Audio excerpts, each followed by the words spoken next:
ना हमें सरहद पे जवान की शहादत चाहिए, ना खेत के अंदर किसान की आत्महत्या चाहिए। हमें दोनों पे ही रोक और पाबंदी चाहिए। तो सोचना आपको और हमें है।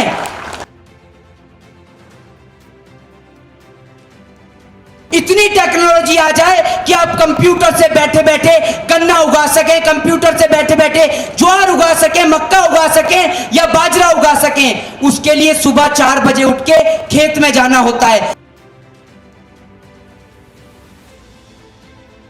उन लोगों से तिरंगे का प्रमाण मांग रही हैं कि जिनके बेटे खुद तिरंगे में लिपट कर आते हैं। और जब इनके बेटे तिरंगे में लिपट के आते हैं ना, तो इनके पिताएं जो हैं वो आंसू नहीं बहाया करते, बल्कि छाती चौड़ी करके कहते हैं सेलिब्रिटी का नाम बता दीजिए जिसका बेटा देश के खातिर शहीद हुआ हो, या देश के अंदर एक ऐसे नेता का नाम बता दीजिए जिसका बेटा देश के खातिर शहीद हुआ हो। इस देश के अंदर इस देश का किसान नहीं रहेगा तो बिना किसी बाढ़ के, बिना किसी सुनामी के और बिना किसी प्राकृतिक आपदा के देश के अंदर भूखमरी छा जाएगी। देश भूख से ग्रस्त हो जाएगा।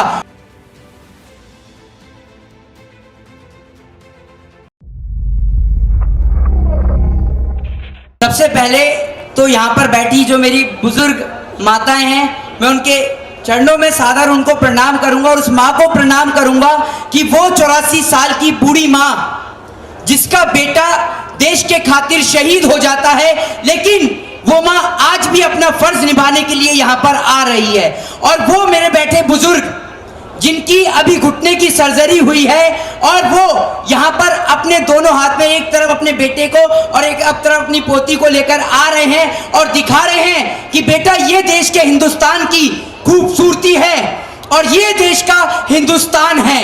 और जब बात हमारे हक की हो, हमारे अधिकार की हो और हमारी मिट्टी की हो, तो हमें किस तरीके से जंग लड़नी चाहिए, ये हमें यहाँ आकर सिखा रहे हैं। और आज जो देश की सरकारों ने यहाँ देश के किसानों को सड़क पर लाके खड़ा कर दिया है, तो मैं उनको बस यही बताना चाहता हूं कि अगर इस देश के अंदर इस देश का किसान नहीं रहेगा तो बिना किसी बाढ़ के, बिना किसी सुनामी के और बिना किसी प्राकृतिक आपदा के देश के अंदर भूखमरी छा जाएगी।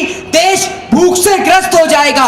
और देश की सरकारें जो कहती हैं कि ये पाकिस्तानी हैं, ये खालिस्तानी हैं, ये आतंकवादी हैं, तो मैं उनसे कहना चाहता हूं कि आप देश के किसान को उस दिन खालिस्तानी, पाकिस्तानी या आतंकवादी कहिएगा जिस दिन आपके पास इतनी टेक्नोलॉजी आ जाए कि आप कंप्यूटर से बैठे बैठे गन्ना उगा सकें, कंप्यूटर से बैठे बैठे ज्वार उगा सकें, मक्का उगा सकें या बाजरा उगा सकें। उसके लिए सुबह 4 बजे उठ के खेत में जाना होता है। जब प्रधानमंत्री मोदी अपने मखमली कंबल और बिस्तर को नहीं छोड़ते, उस समय ठंड के अंदर देश का किसान सुबह 4 बजे उठकर खेत में जाता है और कश्मीर से कन्याकुमारी तक देश के तमाम लोगों के पेट भरने का काम करता है। और आज ये दिन इतिहास में काले अक्षरों से लिखे जाएंगे कि आज देश की सरकारें उन लोगों से तिरंगे का प्रमाण मांग रही हैं कि जिनके बेटे खुद तिरंगे में लिपट कर आते हैं। और जब इनके बेटे तिरंगे में लिपट के आते हैं ना, तो इनके पिताएं जो हैं वो आंसू नहीं बहाया करते, बल्कि छाती चौड़ी करके कहते हैं कि मेरा बेटा देश के खातिर शहीद हुआ और मुझे गर्व है अपने बेटे के ऊपर। और आज ये जो सेलिब्रिटी जो बोल रहे हैं, एक तो होते हैं सेलिब्रिटी जो सी वाले होते हैं, ये एस वाले हैं, सेल वाले सेलिब्रिटी, समझ रहे हैं आप। यहाँ बहुत सारे लोग बैठे, हजारों की तादाद में, लाखों की तादाद में। मुझे तो आज तक कोई नहीं मिला। अगर आपको कोई भाई पता हो तो आप बीच में से खड़े होकर मुझे उसका नाम बताइए।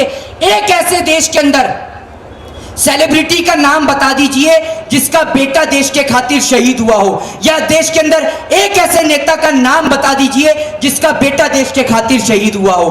कोई नहीं है ऐसा देश के अंदर, समझ रहे हैं। देश में आजादी सभी को चाहिए, लेकिन लोग सोचते हैं कि भगत सिंह कौन बने और किसका बेटा बने, ये सोचिए आप देश के अंदर। और प्रधानमंत्री मोदी जी को कहना चाहूंगा कि अगर आप जनरल डायर है ना, तो हम भी जलियांवाला बाग हैं। चलाइए जितनी गोलियां आपको चलानी है। यहां पर एक नहीं, 1 लाख सीने, 1 करोड़ सीने तैनात हैं। और आप और हम सब बात करते हैं देश के अंदर राजगुरु सुखदेव और भगत सिंह की। लोग भगत सिंह की बहुत सारी बातें कहते हैं, कहानियां पढ़ते हैं, लेकिन आप सब लोग भगत सिंह के बारे में शायद जानते ना हो। भगत सिंह अपने घर को छोड़कर चले जाते हैं, और भगत सिंह अपने घर को इसलिए छोड़कर जाते हैं, उनकी दादी उनकी शादी की बात चला रही होती है। तो भगत सिंह की उनकी दादी के आगे एक बात नहीं चलती है, जिस कारण भगत सिंह अपने घर को छोड़कर चले जाते हैं और पिता को लेटर लिख के जाते हैं, और उस लेटर में लिखते हैं कि पिताजी, मैं आपसे क्षमा मांगना चाहता हूं कि मैं घर को छोड़कर जा रहा हूं, और वो मैं इसलिए जा रहा हूं ताकि मैं अपने देश के लिए अपने देश को आज़ादी दिला सकूं। और उस दिन का दिन था, और देश की आज़ादी का दिन था, और देश की भगत सिंह की फांसी का दिन था। भगत सिंह कभी अपने घर पे लौटकर नहीं आए। तो आप और हम देश के अंदर आज अगर यहाँ पर बैठ के बोल रहे हैं ना, और मीडिया के लिए कहना चाहूंगा कि जितना बरेली के बाजार का झुमका नहीं गिरा, उतना मोदी सरकार के राज में मीडिया का स्तर गिर चुका है। और आज आप और हम जो बोल रहे हैं ना यहाँ पर, और मैं भी जो यहाँ पर खड़े होकर बोल रहा हूं, ये देन है देश के अंदर उन क्रांतिकारियों की, उन राजगुरु सुखदेव, मौलाना अब्दुल कलाम आजाद, भगत शहीद चंद्र। और हम किसी अंग्रेज के घर में बैठ के उसके जूते और चप्पल साफ कर रहे होते तो ये आजादी हमें देश के उन क्रांतिकारियों ने दिलवाई है।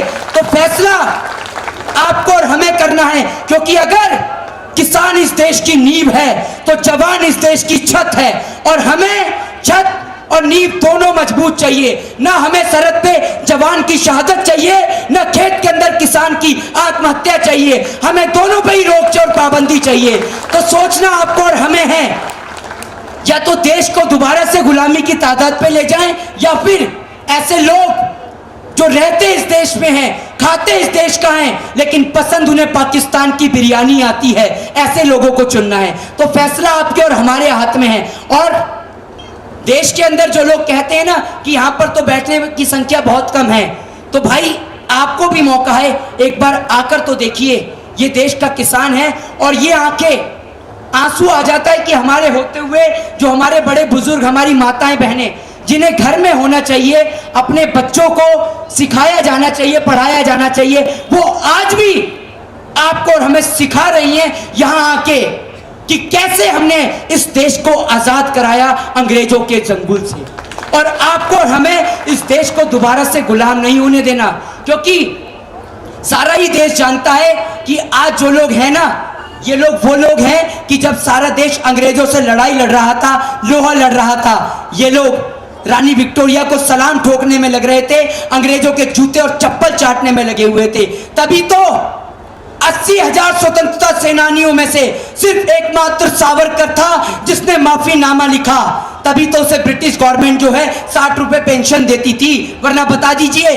क्योंकि और आज जो लोग कहते हैं ना कि किसान के अंदर यहाँ पर जाति और धर्म से जोड़ने का काम करते हैं, तो मैं उनको बता दूं कि यह आंदोलन ना पंजाब का है ना हरियाणा का है, यह आंदोलन मेरे देश के हिंदुस्तान का है, उस हर एक नागरिक का है जो देश के अंदर किसान के पैदा किए हुए अनाज को खाता है। और जब बात आज उसके अनाज के, उसके रोटी का कर्ज अदा करने की है, तो अगर आप लोग अपने पैरों को पीछे हटा लेंगे ना, तो आप लोग कायर और बुज़दिल कहलाए जाएंगे। क्योंकि अगर आपका खून जाति और धर्म के नाम पर धधकता है ना, और किसान के नाम पर नहीं धधकता, तो आप समझ लीजिए कि आपका खून नहीं, वो पानी है, और उस पानी का कोई इलाज नहीं है। तो किसान के नाम पर जागिए, क्योंकि अगर किसान नहीं रहेगा तो देश में भुखमरी छा जाएगी। और अंत में अपनी वाणी को विराम देते हुए कहना चाहता हूं, क्योंकि देश के लोगों को भूलने की बहुत गंदी आदत है। आप और हम, क्योंकि मैं उस समय नहीं था, लेकिन बैठे मेरे यहां पर बुजुर्ग उस समय जरूर थे, कि जब हमारे देश के अंदर अमेरिका से वो सड़ा हुआ वो पीएल लाल गेहूं आता था, जिसे खाकर देश के लोग बीमार होते थे, तब भारत देश में नारा दिया गया, जय जवान जय किसान का नारा, कि भूखे मर जाएंगे लेकिन अमेरिका से सड़ा हुआ गेहूं नहीं लाएंगे। लेकिन आज देश की सरकार दोबारा से वही नौबत लाने को खड़ी कर रही है। अरे एक बात आप मुझे बताइए, मात्र चंद उद्योगपतियों के खातिर देश के तमाम किसानों को बलि का बकरा बनाना क्या जायज है? अरे सरकारें और प्रधानमंत्री मोदी जी के झूठ के बारे में तो क्या बोला जाए, ये तो पूरा देश ही जानता है। ये इतना झूठ बोलते हैं, कहते हैं भाइयों बहनों मित्रों, हवाई चप्पल वाला भी हवाई यात्रा करेगा। और आप ये देखिए, पहले तो कोविड के दौरान लोगों के पैर से हवाई चप्पल छीन ली और अब एयरपोर्ट ही फेंक दिया, तो ना रहेगा बांस और ना बजेगी बांसुरी। तो ये वो लोग हैं, इन्होंने देश में कुछ बनाया नहीं है लेकिन बेचा बहुत कुछ है। और एक अंत में बस एक बात बोलना चाहूंगा छोटी सी, कि जो लोग कहते हैं कि 26 जनवरी के दिन घटना को लेकर, तो उनके लिए कहना चाहता हूं कि 26 जनवरी के दिन देश का तिरंगा अपनी जगह वही लहर रहा था, उसी जगह लहर रहा था। तिरंगे को इस देश के अंदर ना कभी आंच आ सकती थी, ना है और ना आएगी। और जिस दिन तिरंगे को आंच आएगी, हम लोग भारत देश के नागरिक अपना गर्दन कटवा सकते हैं लेकिन तिरंगे को आंच नहीं आने दे सकते। और ये वही माए हैं जो अपने सीने पे पत्थर रखकर बेटों को सरहद की हिफाजत करने के लिए भेजती हैं। किसी नेता के अंदर इतना दम नहीं, उस नेता के अंदर इतना दम नहीं है कि अपने बेटे को सरहद की हिफाजत करने के लिए भेज सके। पढ़ने के लिए विदेश जरूर भेज सकता है लेकिन सरहद की हिफाजत करने के लिए सरहद पे नहीं भेज सकता। तो एक बार आप लोगों को दिल से सैल्यूट है। जय हिंद, जय भारत, वंदे मातरम। वाहेगुरु जी दा खालसा, वाहेगुरु जी दी फतेह। जो बोले सो निहाल। जय जवान, जय जवान, इनकलाब, इनकलाब। एक छोटी सी बात इनकलाब से बोलूंगा अंत में, कि इनकलाब की अगर आप और हम बात करते हैं तो आप जानते हैं इनकलाब का नारा किसने दिया? इनकलाब का नारा देने वाले आज हमारे बीच नहीं है। शहीद भगत सिंह, जिन्हों को एक खंबे से बांध दिया गया था ब्रिटिश गवर्नमेंट के द्वारा, और खंबे से बांधकर उनके तन बदन से कपड़ों को उतारकर उन्हें पीटा गया था, मारा गया था। और भगत सिंह को जब खोला जाता है तो भगत सिंह बोलते हैं इनकलाब जिंदाबाद, इनकलाब। तो ब्रिटिश ऑफिसर उनसे पूछता है कि तुम्हें दर्द नहीं होता? तो भगत सिंह कहते हैं कि मुझे दर्द नहीं होता, मुझे दर्द जब होता है कि जब आप मेरे देश के लोगों को प्रताड़ित करते हैं, उन्हें शोषित करते हैं। तो देख लीजिए आप लोग, उस मां के रक्त को, उस देश के आजाद के वीर के रक्त को हमें व्यर्थ नहीं जाने देना है। और देश के किसान को, आपको और हमें हर तरीके से समर्थन देना है। जय जवान, जय जवान, वंदे मातरम। शुक्रिया।